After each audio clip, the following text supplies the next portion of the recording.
Hello and welcome to this week's angling blog. This week you join me at first light.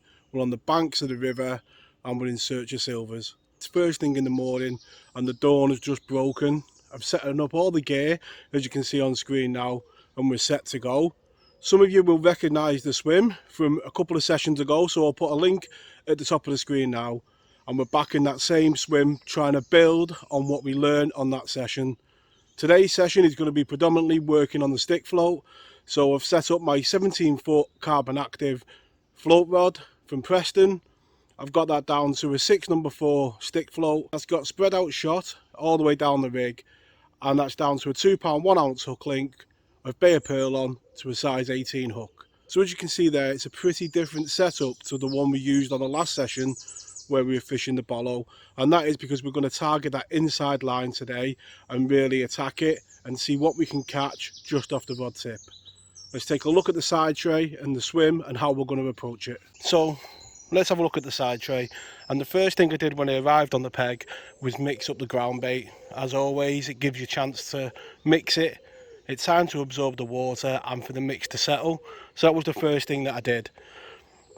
Looking at the side tray, bait wise, we've got around about 2 pints of red maggot, a couple of pints of Cheshire particle hemp, and in this little bit here I've just got some of the ground bait that I've mixed up. The ground bait that we're using is the Hinders Mark Pollard Supercharged, and in there I've mixed in some of the halibut ground bait as well, just to give it that bit of smell in the water, because we did have 1 or 2 skimmers last time. I've got some corn as well, which I'm going to introduce into the swim. As you can see here, we just got the basics: hook links, hooks, weights and a disgorger. So looking at the swim, and today is all about building on that first session, and hopefully the aim is to get better results, but ultimately to learn. Now the hope today is to target literally this line at the end of the bush. Now as you can see, the river has dropped a bit and it hasn't got as much pace as it did last time, so you know it's almost still in places, but there is quite a good bit of depth down there. You're talking 5 foot, maybe 5 to 6 foot, and then it does drop off around about a foot. After that it drops off again. So what I've done is I've set it up so on this inside line here I'm going to be about a float depth over depth, and then if I go just a tiny bit out I'm the depth of the river then, and obviously it drops as it goes out. But to start off with, we're going to target this inside line here with ground bait, maggots and hemp. Like on the previous session, it is going to be a lot of it on the GoPro because I'm sat in the water, a bit on the box style, and we talk through the session. You know, you guys in the comments below, leave a comment if you are enjoying that style of the vlogs. It certainly does make it easier for me to record. But enough talking, let's make a start. You really can't beat first light on a river. It really is a beautiful time of day, isn't it? You know, you can hear the birds singing, you know, nobody's really awake and the world is yet to wake up. It really is a beautiful time to be on the river. Now, like I said before, there is not a lot of pace on this inside line, certainly not as much as when it rose and the pace got up on the last session. So it'll be interesting to see whether or not we can, you know, run a float through with it touching the bottom. It might be that we've just got to go dead depth and keep changing if we go that little bit further out. Because it's so slow, I'm going to feed the maggots in line with me, because obviously once them maggots hit the bottom with the pace of the river there, they're not going to go far. And what the Stickfloat will allow us to do, you see there we've got a snotted maggot, so we've missed a bite. So we can catch fish that close in. It tells me, you know, we can at least get bites there. But once them maggots hit the bottom, they're not going to go far. But a good sign to get an early bite, because I don't want to be putting the maggots upstream here, because if they hit the bottom there, they're not going to go too far. So what we'll do on this next cast is just flick, just so we're past the edge of that tree line, definitely, just to see if it gives us a bit more pace on the float. can see the float is settling down a lot more because you haven't got that shot on the bottom. You can see there we've hit the bite straight away. So he decided to come to us. The first fish of the day, a little roach. So that just shows the difference in the presentation and, you know, the bite. When we were this bit closer in, you know, the bite was hard to hit and it was quite funny. Whereas we went that little tiny bit extra out, where we were a bit more of the depth of the river, and we've hit the bite straight away.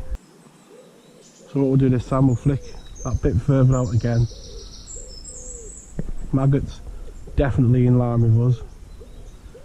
We don't want to be going up, definitely not. There we go.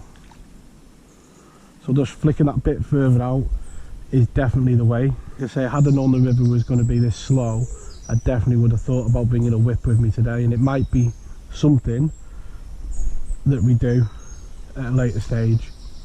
You can see there. That's a nice roach, that. And that is a real confidence boosting fish, that.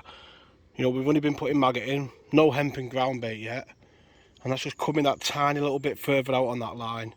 So what we're going to do now is maybe just put the odd ball of ground bait in, as well as the maggot and a bit of hemp. What we're going to do is we're going to put a tiny bit of hemp in, you know, just over an area, because we can still target this inside line by shallowing up a little bit. And straight away I'm going to go in and just put a ball of that ground bait in. You know, to get bites that quick with only that little bout of bait that we've put in, it says to me there's 1 or 2 fish in the area. So we're just going to go over the top of that. And like I said, today and these sessions are all about learning. You know, these vlogs that I'm making on this swim is hopefully to show you, you know, a brand new swim and how you can build a picture of it over time. You know, from the first session to hopefully by the end of it, you know, get the most out of it. If you do enjoy these vlogs, please leave them a like, and you know, if you're new around here, subscribe to the channel. And if you are a regular, you know, and you do enjoy these type of videos, you know, done with the GoPro on my head and talking through them, then leave a comment below, because obviously it helps me to make the videos that you guys are enjoying to see. So feeding them maggots and that hemp.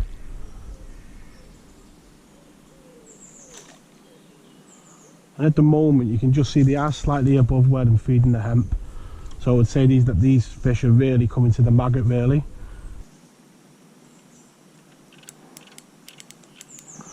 And that is what you would call a disaster.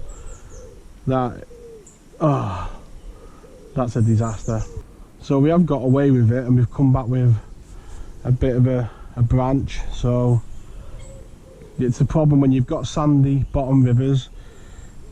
The snags don't move, they embed in the river. You know, they get stuck in the sand and they don't move. So yeah, not ideal, but we hit snags last time and we worked with them. So let's see if we can avoid it. It just depends how bad the snag is. This already has answered one of the questions I feel that we were asking this morning about this river, in can we catch the fish close in even when it's low, and the answer most definitely is yes. It's a much better quality fish there. A nice bend in the rod. And I guess this is answering the second question about can we catch, you know, quality fish or better quality fish this close in as well. And that answer is most definitely yes as well, and that's a perch.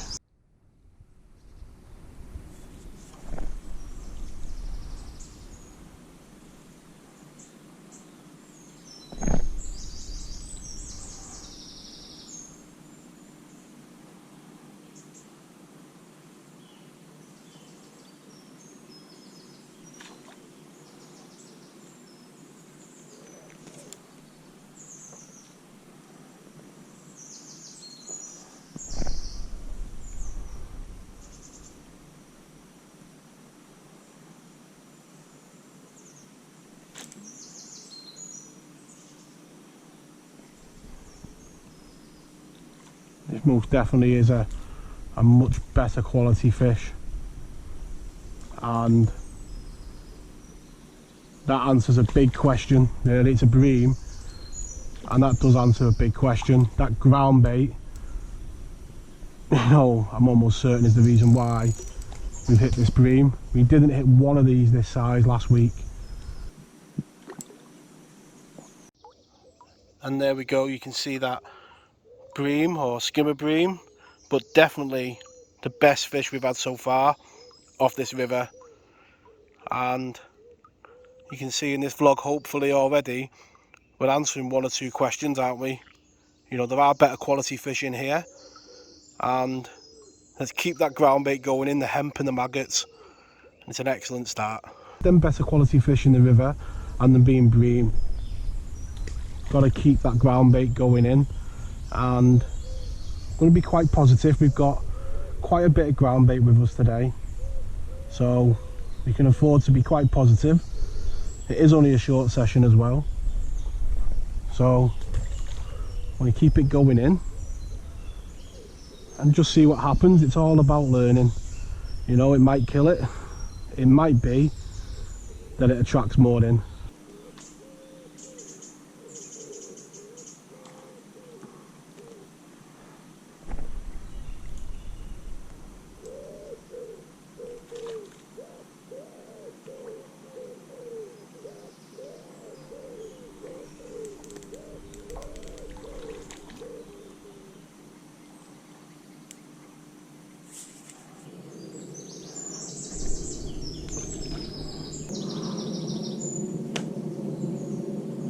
That frantic start, the swim did go a bit quiet, as you've seen. I've kept catching the odd fish here and there, but it did go a bit quiet. The odd bubble's been coming up, and then I've just hooked into by far the best fish. It does feel bigger than the one that we had before. I've not seen it yet, but you say just a slightly better bream and lovely bend in the rod first thing in the morning, and just keep putting that ground bait in and that hemp. Some fish like this will push them smaller fish out, and could explain why it did go a bit quiet down the middle last week. But this bit closer in, you've got that control, and just take our time. And we've got lucky there because the float pulled at the last minute. It's gone in the net. When your luck's in, your luck's in. How about that for a reward? The session really couldn't be going any better. Plenty of bites, it went quiet, and we've had some of them better quality fish literally right at the end of the rod tip. Let's get it straight back and get the rod back in the water. In fishing, time and time again through my years fishing, this has been the common denominator. The learning of new areas and wanting to try new bits of river, new rivers, and what's around the next bend. You know, it's what keeps it interesting for me. And you know, we do visit the same swims from time to time on the vlog, but that's how I've learned them areas, by doing this, by coming them, by learning them. And then you can pick, you know, and choose what venue you want to go for what type of fishing you want to do. Like this venue here, you know, we're in summer now. I'm already thinking about what this potential has got here in winter. You know, it could be even better in winter. And then all the like adventures that are to come. And that's how on the channel I try and keep things both interesting for myself, you know, making the content, and for yourselves. And we could be on for a nice day's fishing today, because there's obviously a few of these bream about. And there we go, another quality skimmer, and definitely going to be keeping that ground bait going in. Again, second session on a new bit of river, and it's all about learning and building that picture, and we're definitely doing that today. You just do not know what your next bite is going to be, and that is really exciting, and that's why so many people love rivers, because unlike still waters at times, you know, you can kind of get an idea of what you're going to catch. On the rivers when they're like this, you really don't know. It really is exciting. And you can see there another, almost certainly going to be a skimmer. And although we've had one or two of them better ones, there are a few of these smaller ones about, and these ones are quality compared to what we got last time when we were getting the really small fish last time down the middle. And there's definitely one or two of these in the swim at the moment. It's probably the second or the third one that I've had. Lovely quality. But I think putting that ground bait in and keeping it going in is going to be key. And from this point on now, at the moment, it's just a case of keeping on doing what we're doing, feeding them maggots, you know, slightly downstream of the peg, putting the hemp and the ground bait a nice distance down so the float's settled, and just keeping on doing what we're doing, getting a bite every trot through, you know, either a small fish or one of them skimmers.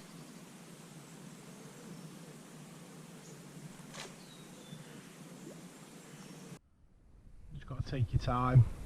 They're a bit like chub in my experience, you really don't want to lose one. Amazing just catching these fish so close in. You just rolled on the line. Hopefully, there we go. And just key just to take your time. Only on that light 2 pound 1 ounce hook link. But it was noticeable that you just stop getting any of them small fish. High up in the swim, they just disappear. And you kind of know that these are about. And he's just hooked slightly in the mouth. Did we get him in?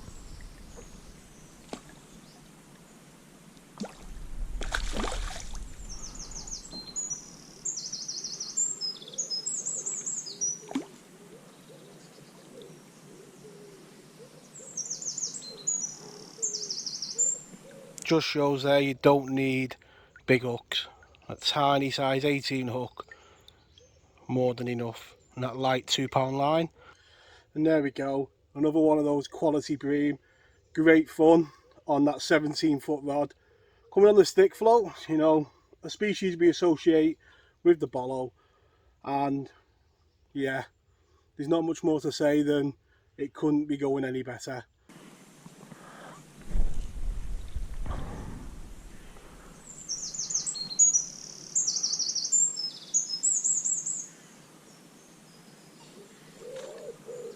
And I do think that ground bait from Hinders, that supercharged ground bait, is the one for here.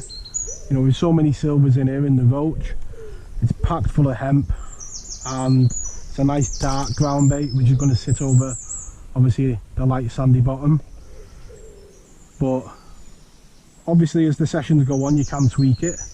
You know, certainly if I was going to come here again, I would add some micro pellets to the mix, and definitely molehill soil, you know, to give it that weight to get it down on the bottom. Today we're just using it straight out of the bag. I think the more smell you can get into your ground bait on here can only help it. And you see plenty of fish and plenty of bites. Really is an enjoyable session. So for a bit of fun on the vlog, leave in the comments below how you would now approach this swim. Would you go on the feeder with it being so snaggy? Would you fish the bollow or the whip? Or have we got it right today doing what we're doing?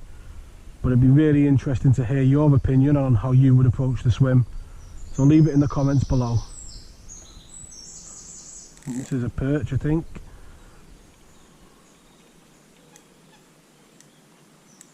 With that ledge being there, it's, you know, half pull back,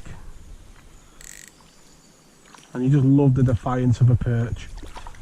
Just doesn't give in, keeps digging for the bottom. So in the last 2 hours it's really been a session of two halves as such. The first two, as you've seen, it was amazing. The second two, been hitting snags all over.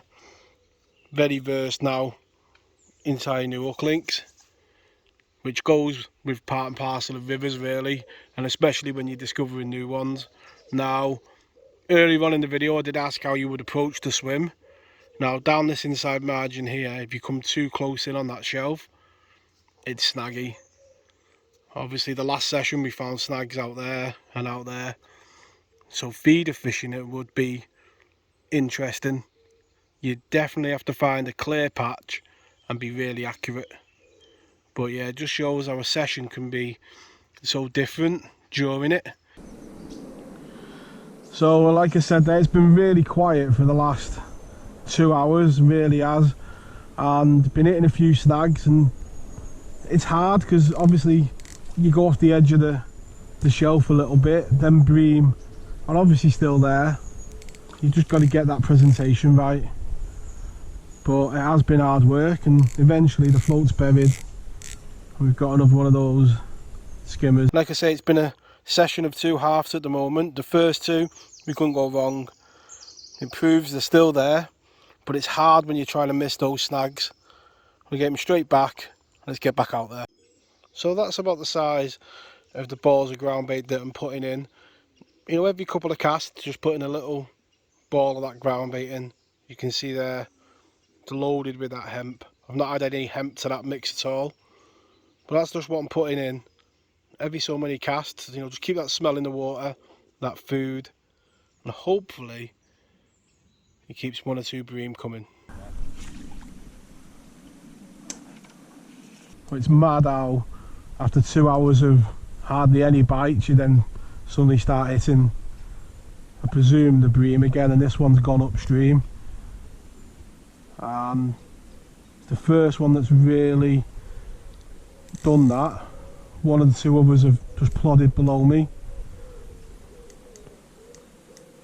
but that rod nice and low, and just hope they don't find any of those snags.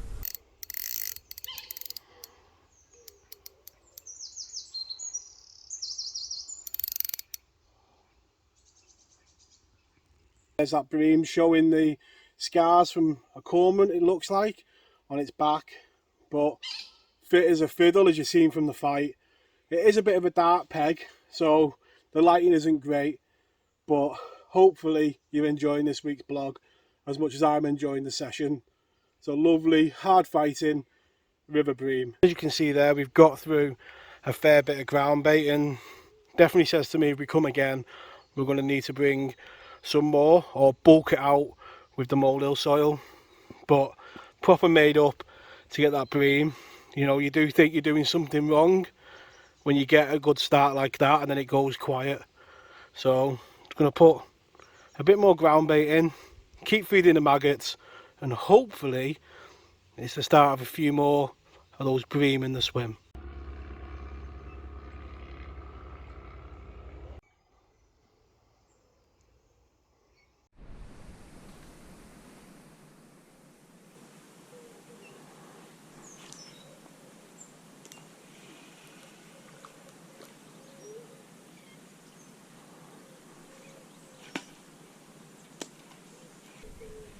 I'm getting the odd fish, and then like you've seen there, it's just buried really quickly with one of these bream.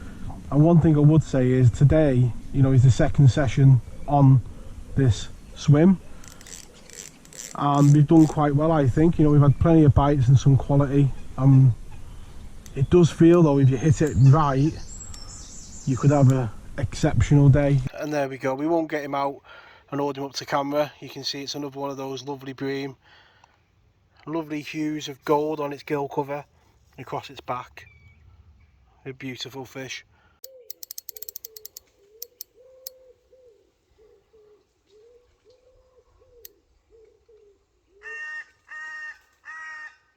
I haven't brought my scales with me today, but we've had a fair few that size, and be a bit of weight in that final net.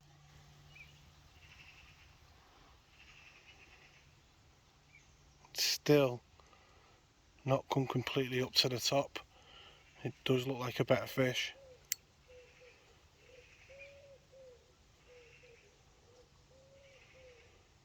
It's that first turn then, and don't really want it to go upstream. Try and keep it in front of me.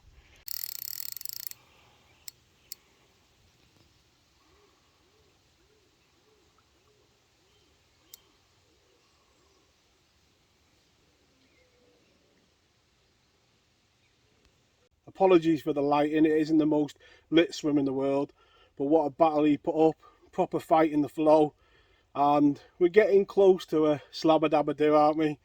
But they're not like that River Bream, they're more, you know, fighting the flow, aren't they, and fitter and leaner and powerful, but great fun. So hooked into a proper one this time. It really is solid. It's not coming up, it's been up and down the river 2 or 3 times.